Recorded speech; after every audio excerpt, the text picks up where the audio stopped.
Hi guys, welcome to App Guru. In this video, I will show you how to see who unfollowed you on Instagram.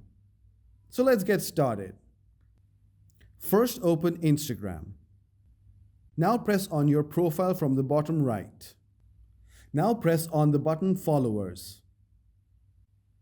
From this menu, now go on the left corner side and see Followers. Now press on Followers. I'm going to search for a dummy account which I made. Now switch to the dummy account. Now press on Followers again. Now go back to your profile and press on Unfollow.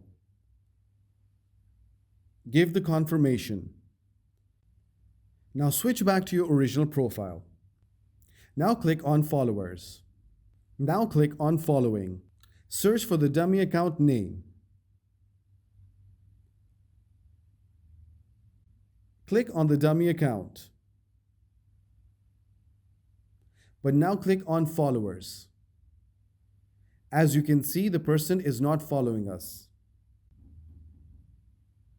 And that's it. Thanks a lot for watching. Leave a like, subscribe, and share the video.